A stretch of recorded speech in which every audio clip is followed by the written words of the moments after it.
Magandang araw po sa inyong lahat. Ito po ang presentasyon ko sa araw na ito.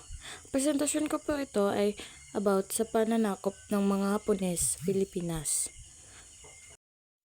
Mga aralin sa panahon noong pananakop ng Hapon.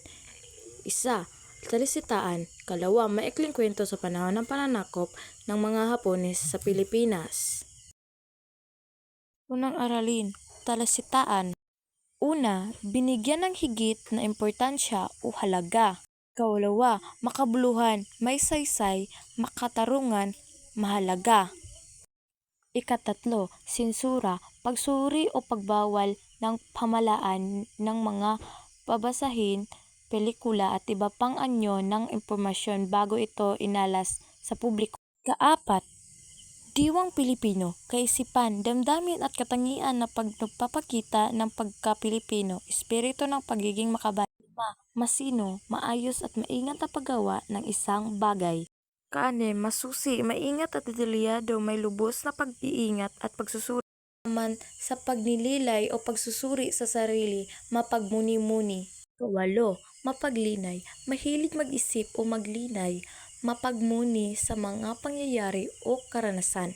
Ikasyam, pinakayanyag, pinakasikat, pinakakilala o pinakabantog. 10 naman, dalisay, malinis, wagas at walang halong dumi o pagkakamali, totoo at tapat. Ikalawa, sa maikling kwento sa panahon ng pananakop ng mga Hapon sa Pilipinas. Mas pinahalagahan ito kaysa sa nobela dahil sa kakulangan ng papel at panahon. May temang itong kabayanihan, paghihirap ng bayan at pag-ibig sa kapwa. Maikling kwento sa panahon ng Hapon ay naging makabuluhang sandigan ng mga Pilipino upang maipahayag ang tunay na damdamin, pag-asa at pagmamahal sa bayan.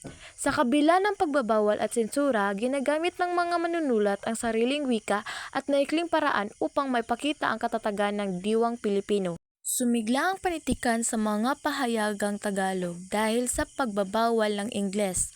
Ang mga publikadong Tagalog tulad ng Liwayway, Bulaklak at ilang-ilang ay pangunahing daluyan ng mga maikling kwento.